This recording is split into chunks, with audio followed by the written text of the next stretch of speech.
जो लोग अपनी जिंदगी में हर दिन संघर्ष कर रहे हैं, सुबह से रात तक अथक परिश्रम करने के बावजूद भी जिनके हाथ खाली रह जाते हैं, जिनकी किस्मत हर मोड़ पर उनका साथ छोड़ देती है, जो सच्चे हृदय से अच्छे कर्म करते हैं, नियम से भगवान की पूजा पाठ करते हैं, किसी के प्रति द्वेष या बुरा भाव नहीं रखते, फिर भी उनके घर में दुख, आर्थिक तंगी, बीमारी और मानसिक अशांति ने डेरा डाल रखा है। आखिर ऐसा क्यों होता है? क्या सच में भाग्य इतना रूठ सकता है कि इंसान की मेहनत, उसकी ईमानदारी और उसकी सच्ची भक्ति भी हार मान जाए? यदि आपकी जिंदगी में भी एक के बाद एक परेशानियां पीछा नहीं छोड़ रही हैं, नौकरी में बाधाएं आ रही हैं, व्यापार ठप पड़ गया है या परिवार में लगातार कलह और रोग चल रहे हैं, तो आज जो बात मैं आपको बताने जा रहा हूं, उसे अत्यंत एकाग्रता और श्रद्धा के साथ सुनिए, क्योंकि यह केवल एक साधारण जानकारी नहीं, बल्कि वह दिव्य और शास्त्र सिद्ध रहस्य है जो आपकी बंद किस्मत के दरवाजे हमेशा के लिए खोल सकता है। भक्तों, यह ज्येष्ठ का महीना अपने साथ एक अत्यंत दुर्लभ, चमत्कारी और महापुण्यदायी खगोलीय संयोग लेकर आ रहा है, जिसे वेदों, पुराणों और ज्योतिष शास्त्रों में परम सिद्ध माना गया है। यह संयोग है ज्येष्ठ अधिक मास का। जब भी मल मास या अधिक मास आता है, तो वह पूरा मास साक्षात जगत के पालनहार भगवान श्री हरि विष्णु को समर्पित हो जाता है। शास्त्रों में इसे पुरुषोत्तम मास के पवित्र नाम से पुकारा जाता है। और इसी पावन, ऊर्जा से परिपूर्ण पुरुषोत्तम मास के शुक्ल पक्ष में आने वाली एकादशी को शास्त्र पद्मिनी एकादशी के नाम से जानते हैं। मान्यता है कि इस एकादशी के दिन भगवान विष्णु और धन संपत्ति की देवी माता लक्ष्मी की कृपा पृथ्वी पर अमृत की धारा के समान बरसती है। जो व्यक्ति पूर्ण श्रद्धा, शास्त्रोक्त विधि और निष्काम भाव से इस दिन व्रत, पूजा और विशेषकर गौ माता की सेवा करता है, उसके जीवन के बड़े से बड़े संकट, घोर दरिद्रता, पितृदोष और जन्म जन्मांतर के संचित पाप समूल नष्ट हो जाते हैं। शास्त्र कहते हैं कि पद्मिनी एकादशी का पुण्य इतना विशाल, करक, अनंत और अचूक होता है कि यह मनुष्य के जीवन में रुकी हुई तरक्की को अचानक गति दे सकता है, सदियों के दुर्भाग्य को सौभाग्य में बदल सकता है, सूनी गोद को पुत्र पुत्री के रूप में भर सकता है और पापों के भारी से भारी बोझ को अग्नि में भस्म कर सकता है। लेकिन इस एकादशी की अनंत महिमा को वास्तविक रूप से आत्मसात करने के लिए इसके पीछे छिपे गहरे आध्यात्मिक रहस्य, खगोलीय विज्ञान और पावन कथाओं को जानना अत्यंत आवश्यक है। सनातन हिंदू धर्म की इस महान परंपरा में हमारे सभी व्रत, त्योहार और शुभ मुहूर्त हिंदू वैदिक पंचांग पर आधारित होते हैं, जो चंद्रमा और सूर्य की ब्रह्मांडीय गति के अनुसार सटीकता से तय किए जाते हैं।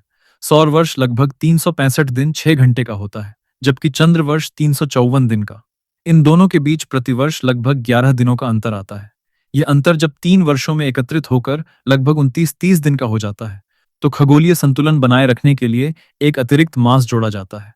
इसे ही अधिक मास या मलमास कहा जाता है। प्राचीन कथा के अनुसार जब सृष्टि के आरंभ में इस मलमास की उत्पत्ति हुई, तो इसे अपवित्र मानकर किसी भी देवता ने इसका स्वामी बनना स्वीकार नहीं किया। तिरस्कृत और दुखी होकर यह मास साक्षात वैकुंठ धाम पहुंचा और भगवान विष्णु के चरणों में गिर पड़ा। दीनानाथ भगवान विष्णु की करुणा दृष्टि उस पर पड़ी और उन्होंने स्वयं इस मास को अपना नाम देकर इसे पुरुषोत्तम मास घोषित किया। भगवान ने वरदान दिया कि जो भी इस मास में सच्चे मन से भक्ति, दान, स्नान और एकादशी व्रत करेगा, उसे अन्य महीनों की तुलना में हजारों गुना पुण्य प्राप्त होगा और अंत में उसे मोक्ष की प्राप्ति होगी। इसीलिए इस मास में लौकिक मांगलिक कार्य वर्जित हैं, परंतु आध्यात्मिक साधना, तपस्या और व्रत के लिए इसे सर्वश्रेष्ठ माना गया है। हमारे पंचांग की सटीक गणना के अनुसार इस वर्ष ज्येष्ठ माह में यह पावन अधिक मास लग रहा है। ज्येष्ठ मास की शुरुआत 2 मई को हो चुकी है और 16 मई को अमावस्या संपन्न हो रही है। इसके ठीक अगले दिन, यानी 17 मई से भगवान विष्णु का अत्यंत प्रिय पुरुषोत्तम मास प्रारंभ होगा और यह 15 जून तक रहेगा। इस खगोलीय संयोग के कारण इस बार ज्येष्ठ माह में 4 एकादशियां होंगी। 13 मई को अपरा एकादशी संपन्न हो चुकी है। अब 27 मई को पद्मिनी एकादशी शुक्ल पक्ष और 11 जून को परमा एकादशी कृष्ण पक्ष मनाई जाएगी। अंत में 25 जून को मूल ज्येष्ठ माह की निर्जला एकादशी पड़ेगी। बहुत से भक्तों के मन में यह प्रश्न उठता है कि आमतौर पर पहले कृष्ण पक्ष और फिर शुक्ल पक्ष आता है, तो इस बार पद्मिनी एकादशी पहले क्यों? इसका कारण पंचांग की खगोलीय गणना पद्धति है। अधिक मास किसी निश्चित पक्ष से शुरू नहीं होता, बल्कि उस चंद्रमास के आरंभ बिंदु से शुरू होता है जहां सूर्य संक्रांति नहीं करता। 2026 में ग्रह नक्षत्रों की स्थिति ऐसी बनी कि अधिक मास का आरंभ उस क्रम में माना गया जहां पहले शुक्ल पक्ष आया। अतः पहले पद्मिनी एकादशी और बाद में परमा एकादशी आएगी। यह पूर्णतः शास्त्र सम्मत है और इससे विचलित होने की कोई आवश्यकता नहीं है। त्रेता युग में महिष्मती नगरी में राजा कृतवीर्य नामक अत्यंत धर्मपरायण और न्यायप्रिय शासक राज्य करते थे। उनका साम्राज्य विशाल था, प्रजा उन्हें पिता तुल्य मानती थी। अपार धन संपदा और अनेक रानियां थीं। फिर भी राजमहल में एक गहरा शून्य था, क्योंकि उन्हें संतान नहीं थी। संतानहीनता के इस गहरे दुख से व्यथित होकर राजा ने राजपाट मंत्री को सौंपा और घोर तपस्या के लिए घने जंगल की ओर प्रस्थान किया। उनकी पतिव्रता रानी पद्मिनी भी सुख त्याग कर उनके साथ वन में चली गईं। वर्षों तक निराहार निर्जल तपस्या करने पर भी राजा का शरीर सूखकर हड्डियों का ढांचा बन गया। इस दयनीय अवस्था को देखकर रानी पद्मिनी का हृदय विदीर्ण हो गया और वे सहायता की खोज में महर्षि अत्रि की धर्मपत्नी महान सती माता अनुसुईया के आश्रम पहुंची। महान सुया ने तपोबल से सब जानकर वात्सल्य भाव से कहा, हे पुत्री, निराश मत हो। प्रत्येक 36 मास बाद आने वाला यह पवित्र मलमास स्वयं भगवान विष्णु द्वारा पुरुषोत्तम मास कहा गया है। इसी मास के शुक्ल पक्ष में जो एकादशी आती है उसे पद्मिनी एकादशी कहते हैं।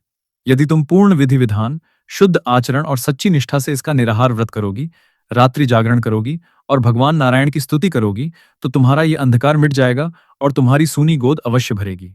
माता के दिव्य उपाय सुनकर रानी पद्मिनी ने अत्यंत कठोर नियमों से पद्मिनी एकादशी का व्रत किया। दिन भर निराहार रहकर भगवान का ध्यान किया और रात्रि में जागरण करते हुए भजन कीर्तन किया। उनके निष्काम व्रत से बैकुंठ में भगवान विष्णु का आसन डोल उठा। भगवान गरुड़ पर सवार होकर प्रकट हुए और अपने चतुर्भुज रूप में दर्शन देकर मनवांछित फल का वरदान दिया। इसी व्रत के प्रभाव से उन्हें कार्तवीर्य अर्जुन जैसा महान प्रतापी पुत्र प्राप्त हुआ, जिसने आगे चलकर रावण जैसे अहंकारी राक्षस को भी बंदी बना लिया था। तभी से शास्त्रों में यह उद्घोषित है कि पद्मिनी एकादशी वह परम सिद्ध तिथि है जो मनुष्य को भयंकर दुखों, सूनेपन और बुरे भाग्य के गहरे कुएं से बाहर निकालने की ईश्वरीय शक्ति रखती है। जब बात ज्येष्ठ अधिक मास की आती है तो इस प्रचंड गर्मी के महीने में गौ माता की सेवा का महत्व करोड़ों गुना बढ़ जाता है। मनुष्य तो अपने लिए वातानुकूलित स्थान ढूंढ लेता है, परंतु वे बेजुबान धूप और लू में भटकती हैं।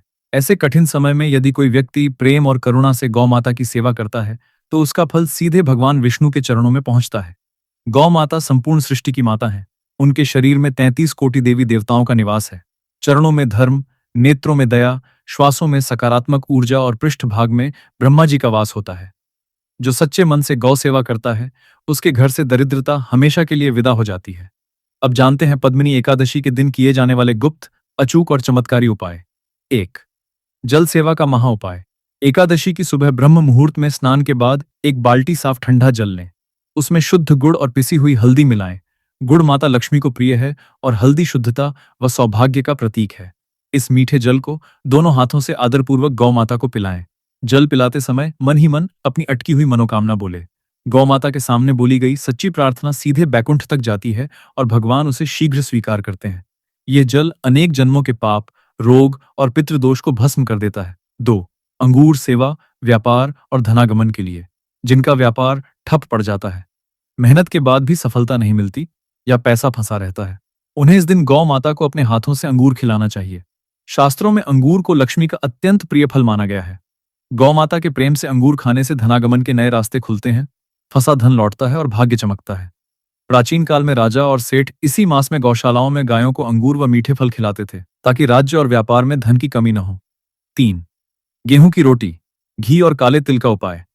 यदि घर में बिना बात लड़ाई झगड़े होते हैं, पति पत्नी में तनाव है, बच्चे पढ़ाई में कमजोर हैं या कोई रोगी है, तो सुबह स्नान के बाद ताजे गेहूं के आटे की लोई या रोटी बनाएं। उसमें देसी घी, शुद्ध गुड़ और काले तिल मिलाकर सफेद या लाल गौ माता को श्रद्धा से खिलाएं। काले तिल शनि दोष और राहु केतु की पीड़ा शांत करते हैं। घी सुख समृद्धि लाता है। ध्यान रखें, कभी भी बासी, सड़ी या झूठी रोटी गाय को न दें। शास्त्रों में इसे महापाप माना गया है। एकादशी के दिन केवल ताजी, स्वच्छ और प्रेम से बनाई वस्तुएं ही अर्पित करें। 4. हरा चारा और परिक्रमा का उपाय। जिनका बुध ग्रह कमजोर है, व्यापार बिल्कुल नहीं चलता या बच्चे पढ़ाई में पिछड़ रहे हैं, उन्हें इस दिन गौ माता को हरा चारा अवश्य खिलाएं। हरा रंग बुध ग्रह से जुड़ा है और बुध बुद्धि व व्यापार का कारक है। चारा खिलाने के बाद गौ माता की 3 बार परिक्रमा करें। परिक्रमा करते हुए उनके पृष्ठभाग कुबड़ के पास को आदरपूर्वक स्पर्श कर प्रणाम करें। गाय की पीठ में सूर्य केतु नाड़ी होती है, जहां से सकारात्मक ऊर्जा निकलती है। इसे स्पर्श करने से शारीरिक रोग और मानसिक अवसाद मिटते हैं। इसके बाद गौ माता के खुरों की थोड़ी सी धूल उठाकर अपने और परिवार के मस्तक पर तिलक लगाएं। इसे गौधूली कहते हैं, जो साक्षात शिव भस्म के समान पवित्र है। यह धूल सभी नकारात्मक शक्तियों, बुरी नजर और काले जादू को तुरंत काट देती है। पद्मिनी एकादशी के दिन केवल उपाय करना ही पर्याप्त नहीं है। व्रत के कुछ अत्यंत कड़े, गंभीर और वैज्ञानिक नियमों का पालन अनिवार्य है। इस पावन दिन पर भौतिक शरीर और ब्रह्मांडीय ऊर्जा का सूक्ष्म मिलन होता है। पाचन तंत्र और चेतना अत्यंत संवेदनशील अवस्था में होते हैं। इसलिए भूलकर भी ऐसे आहार का सेवन न करें जो शास्त्रों और आयुर्वेद में वर्जित हैं। पपीता, अमरूद, अनार, तरबूज और खरबूजा जैसे अधिक बीज वाले फल बिल्कुल न खाएं। बीजों में उत्पत्ति विस्तार की क्षमता होती है, जो शरीर में रजस और तमस गुण बढ़ाते हैं, मन को चंचल बनाते हैं और ध्यान में विघ्न डालते हैं। केला, सेब, नाशपाती और मखाना जैसे सात्विक फल सर्वोत्तम हैं। पालक, मेथी, बथुआ, चौलाई, सरसों का साग, गोभी जैसी पत्तेदार सब्जियां पूर्णतः त्याज्य हैं। पत्तों के बीच सूक्ष्म जीव रहते हैं, जिनकी हत्या का पाप साधक पर लगता है और तपस्या भस्म हो जाती है। मूली, प्याज, लहसुन, गाजर, चुकंदर जैसी जमीन के नीचे उगने वाली तामसिक सब्जियां वर्जित हैं। ये पाताल लोक का भारीपन सोख लेती हैं और मन को क्रोध, मोह और वासना की ओर भटकाती हैं। बैंगन और मशरूम को घर की चौखट के अंदर भी न लाएं। मशरूम सड़े पदार्थों पर पनपता है और बैंगन मानसिक उत्तेजना पैदा करता है। सबसे भयंकर पाप एकादशी के दिन चावल खाना है। विष्णु पुराण और स्कंद पुराण में स्पष्ट चेतावनी है कि एकादशी को चावल का एक दाना खाना मांस या कीड़े खाने के समान महापाप है। प्राचीन कथा के अनुसार महर्षि मेधा के शरीर के अंशों से धरती पर चावल और जौ की उत्पत्ति हुई थी। अतः एकादशी को चावल पकाना या खाना महर्षि के मांस भक्षण के समान माना गया है। घर में मसूर की दाल बिल्कुल न बने। लाल मसूर को रक्त का प्रतीक और उग्र माना गया है। उत्तम कोटि के व्रत में साधारण समुद्री नमक का पूर्ण त्याग करें। समुद्र मंथन से अमृत के साथ हलाहल विष भी निकला था। साधारण नमक इंद्रियों की चंचलता बढ़ाता है। रसोई में सरसों या तिल के तेल का प्रयोग न करें। भोग और दीपक केवल शुद्ध देसी गाय के घी से ही बनाएं। पान, सुपारी और शहद भी वर्जित हैं। प्राचीन काल में अवंतिका नगरी में देवदत्त नामक एक निर्धन, सीधा साधा और कर्ज में डूबा ब्राह्मण रहता था। वह अत्यंत धर्मपरायण था, परंतु पूर्व जन्म के दोष के कारण भयंकर गरीबी झेल रहा था। कर्जदारों के कठोर वचनों और भूखे बच्चों की पीड़ा से आहत होकर वह रोता हुआ जंगल की ओर निकल पड़ा। भटकते भटकते ज्येष्ठ अधिक मास की पद्मिनी एकादशी का दिन आ गया। भीषण गर्मी और भूख से व्याकुल देवदत्त को एक पेड़ के नीचे कुछ जंगली मीठे फल दिखाई दिए। जैसे ही उसने हाथ बढ़ाया, पीछे से एक करुण आवाज सुनाई दी। मुड़कर देखा तो एक दुर्बल, घायल और अत्यंत प्यासी गौ माता खड़ी थी, जिसके प्राण कंठ तक आ चुके थे। देवदत्त स्वयं भूख से मरने की कगार पर था, फिर भी गौ माता की दशा देखकर उसका सारा स्वार्थ समाप्त हो गया। उसने तुरंत वे सारे फल और अपना जल उस भूखी गौ माता को अर्पित कर दिया। पद्मिनी एकादशी के उस परम सिद्ध मुहूर्त में निस्वार्थ गौ सेवा का वह कर्म इतना महान था कि तुरंत महाचमत्कार हुआ। वह गौ माता तेज प्रकाश के साथ साक्षात कामधेनु के दिव्य स्वरूप में परिवर्तित हो गईं और भगवान श्री हरि विष्णु गरुड़ पर सवार होकर प्रकट हुए। भगवान ने प्रसन्न होकर कहा, हे देवदत्त, पद्मिनी एकादशी के दिन तुमने अपने प्राणों का मोह त्याग कर मेरी सबसे प्रिय गौ माता की सेवा की है। तुम्हारे इस एक निष्काम कर्म ने जन्म जन्मांतर के सभी पाप और दरिद्रता भस्म कर दी है। उस ब्राह्मण को अपार धन, वैभव और सुख समृद्धि की प्राप्ति हुई। धन संचय और लक्ष्मी आकर्षण का एक अचूक उपाय ध्यान से सुनिए।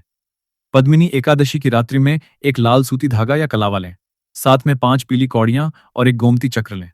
घर के मंदिर में भगवान विष्णु और माता लक्ष्मी के चित्र के समक्ष गाय के शुद्ध घी का दीपक जलाएं। लाल धागे, कौड़ियों और गोमती चक्र को माता लक्ष्मी के चरणों में स्पर्श कराएं और निम्न मंत्र का 108 बार जाप करें। ओम श्री ह्रीं कमले कमलालय प्रसीद प्रसीद महालक्ष्म्यै नमः जाप के बाद सभी सामग्री को लाल कपड़े में बांधकर तिजोरी या व्यापारिक गल्ले में सुरक्षित रखें।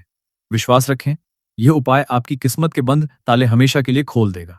यदि आप भी सच्चे हृदय से चाहते हैं कि जगत के पालनहार भगवान श्री हरि विष्णु और माता लक्ष्मी की असीम कृपा आप और आपके परिवार पर सदैव बरसती रहे, घर में धन धान्य की कभी कमी न हो, तो इस बहुमूल्य प्रस्तुति को एक लाइक करके कमेंट बॉक्स में पूरे भक्ति भाव से जय श्री लक्ष्मी नारायण अवश्य लिखें। ऐसा करने से भगवान आपकी हाजिरी स्वीकार करेंगे और धर्म, आध्यात्म, वेदों, पुराणों व व्रतों की ऐसी ही अचूक, दुर्लभ और जीवन बदलने वाली जानकारी हमेशा प्राप्त करते रहने के लिए हमारे चैनल को अभी सब्सक्राइब कर लें और घंटी का आइकन जरूर दबाएं। पुरुषोत्तम मास सभी महीनों में सबसे श्रेष्ठ और पुण्यदायी माना गया है। जो व्यक्ति इस पवित्र मास में सच्चे मन से भगवान की भक्ति करता है, उसे सुख, पुण्य और अंत में परम गति की प्राप्ति होती है। हमारे चैनल की ओर से ज्येष्ठ अधिक मास और इसकी परम पुण्यदायी पद्मिनी एवं परमा एकादशियों की अनंत शुभकामनाएं।